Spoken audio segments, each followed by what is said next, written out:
Hey everyone, this is S.M. Pratt, and you might want to adjust your parental guidance filters for this video because you're going to hear the F word a lot. Today we are going to talk about flippers. In one of my earliest videos, I talked about the general framework for collectibles markets. Typically you have a collector and a business. These are the general entities that support those markets, but you also have this ambiguous middle ground identity that's not tethered to either side. They're not quite a business, they're not quite a collector and investor, they are a flipper. So the easiest way to understand a flipper is someone who simply cycles through majority of what they own. They're fire selling what they own, impatience, they can't afford what they're buying at the end of the day. These are all synonymous with that flipper identity. You know, they buy something at $75 and immediately flip it for $100. It doesn't matter if it's a first edition based Charizard or all the way to your newest promos like a screen promo. It's that same process in and out.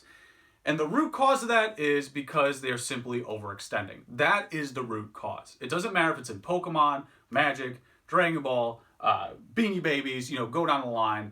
At the end of the day, it is simply because people are overextending themselves and they can't afford to hold these cards indefinitely. So therefore, what that does is it adds speculation to the market.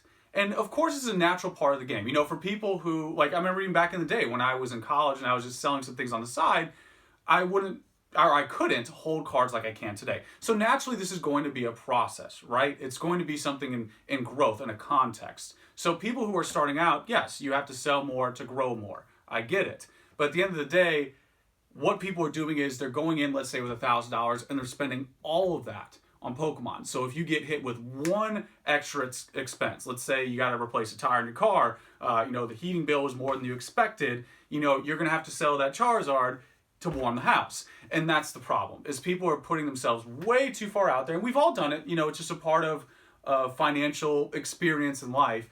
But there's a lot of that happening right now. More specifically, how it used to be, 5 years ago, the flipper identity was very basic. It was a basic Pokemon. Where today you have a whole full-scale evolution chain. You have the krill flipper who just has to sell immediately, that sells to the fish flipper, and then you have the larger fish flipper that sells ultimately to the whale who can properly afford that card and never have to sell.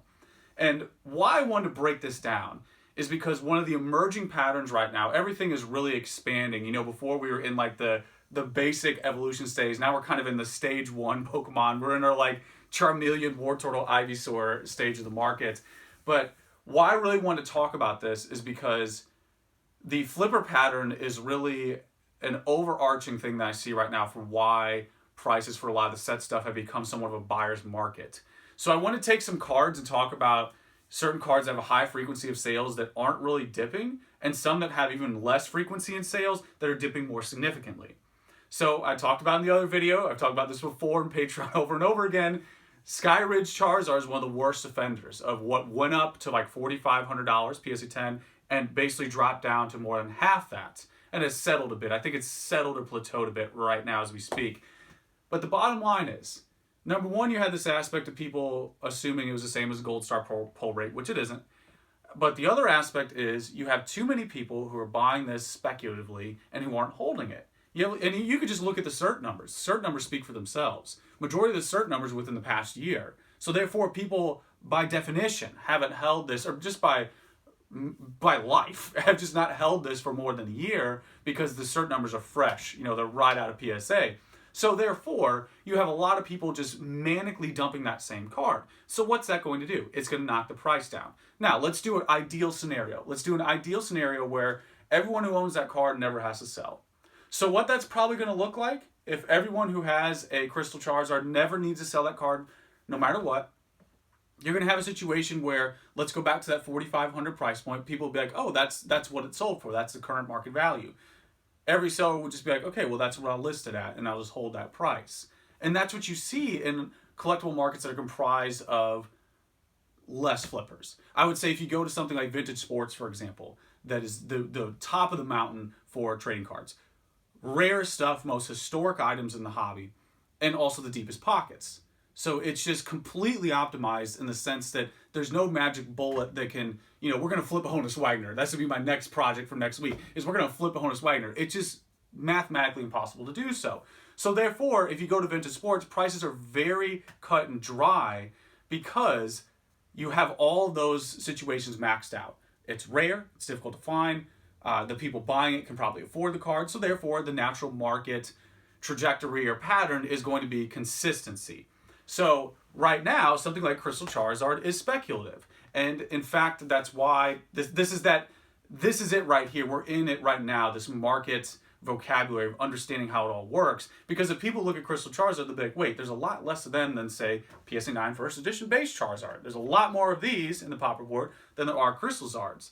But if we go to the PSA 9 First Base Zard, it's pretty much like this. If anything, you see the little peaks and valleys, which is exactly what you want to see. You know, if you open up your stock app, whatever it is, if you're seeking alpha and you're looking at, the Dow Jones or any stock, it's going to go like this. But you're going to see this trajectory long term. Exactly what PSA 9 First Edition Charizard is. In fact, I would say it's exactly what majority of First Edition base is in general.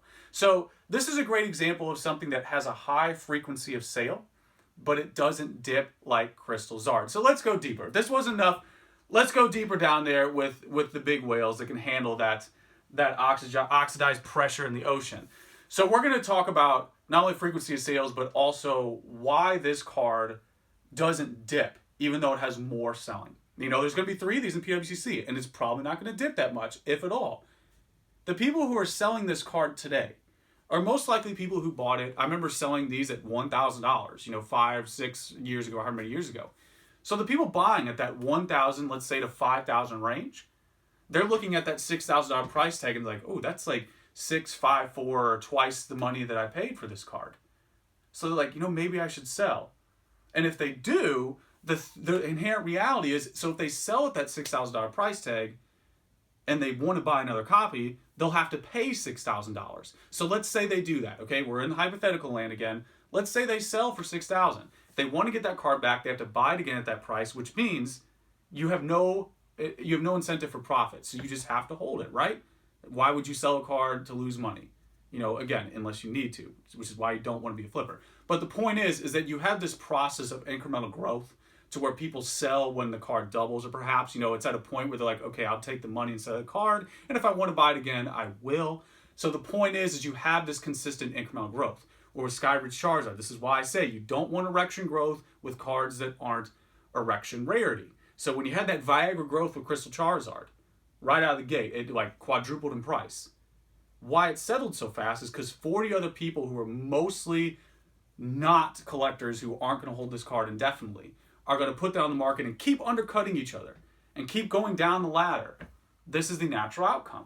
And again, this is why markets are so interesting, is because when you look at this from afar, you're like, oh, this card has less in the pop report.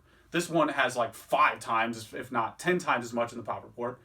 But this one does way better. And sure, you got to throw in the aspect of history, popularity, ubiquity is on the side of the First Edition base Zard. But at the end of the day, Crystal Charizard is nothing to sneeze at. It's still a very popular card. Very solid card to collect, one of the staple Charizard cards in the hobby. So that's why it's a great analogy, is because I think a lot of people would lump them into the same place and be like, well, yeah, flippers can really drive down this price, which they have a bit for First Ed Charizard, but the reality is the frequency of sales is just unparalleled on this card compared to the majority of any other card in that higher end category. So the takeaway here is, in a hypothetical vacuum, if people didn't have to sell, you wouldn't have this manic undercutting.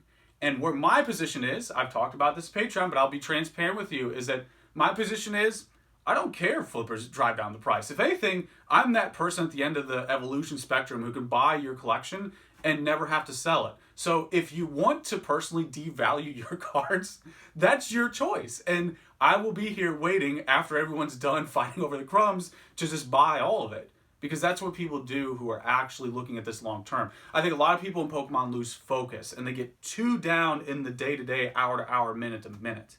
And they don't realize the people who have survived for the 5 to 10 to 15 years have 15 years of perspective to pull from. And you remember, yeah, I could have bought that Uniqlo Pikachu, right?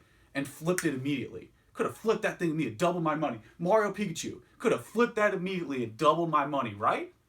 Sure, yeah, you could. You could probably buy those Mario Pikachu boxes back in the day, flip them for like, what, $50, $75, double your money.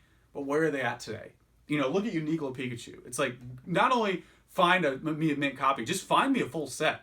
It could be a nice dog bitten, like, just torn to crap Uniqlo set. And it's just really hard to find that alone now. So that is what I want to give you, is this flipper mentality is only this, it's just a self-cannibalizing game. There's no benefit. If anything, I personally benefit financially from flippers. It benefits me greatly. Anyone who has a stream of income or is already financially established, it benefits them to no end, because all you're doing is competing with other people who can't afford cards and driving the value down and price down for the people who can. So once it gets to a price point where I'm like, okay, I'll buy it out at that price, and again, I'm the sperm of the sperm whale. So that's the thing at the end of the day, is that flippers are self-cannibalizing. You hurt yourself more with that process. And the free advice I'd give is just don't overextend, man. Like, so many people are constantly overextending on these cards. There's so many people that are like, oh, I want to buy, S&P got this trophy card, I need to get that trophy card. It's like, no, don't go down that road. I look at homes, or let's go outside the hobby bit, that they look beautiful. It's like, let's look at a 6-bedroom home or whatever it is. It's like, what do I need 6 bedrooms for? That's the thing at the end of the day. It's like, why do you need, if you have X amount of money and that trophy card is more than what you have, don't go for it. Don't take out a loan to buy it, because you're going to end up flipping it to someone else by necessity, not by choice. You're going to lose that card. And also the ramification emotionally, what that does to you. It deters you from continuing your experience that was fun at some point. So this is why I harp on flippers as a speculation. Again, it would benefit me substantially financially. Like, if anything, I could just say nothing about this and just rake it in. But I'm talking about it because I think it's better to have a healthier market. I think a healthy market where most people can compete and find some type of success, big or small or big, is a better outlook. You want a healthy market at the end of the day. You don't want majority of it being flipped. And the last thing I'll give you is that when you see cards that are mostly owned by flippers, I'm just going to say it, Legendary Collection. I don't touch Legendary Collection. I get so many offers to buy out people who have Legendary Collection stuff, and I just tell them, like, you could sell me those cards for $1, and I won't buy them. I will not touch Legendary Collection, because Legendary Collection is comprised mostly of flippers.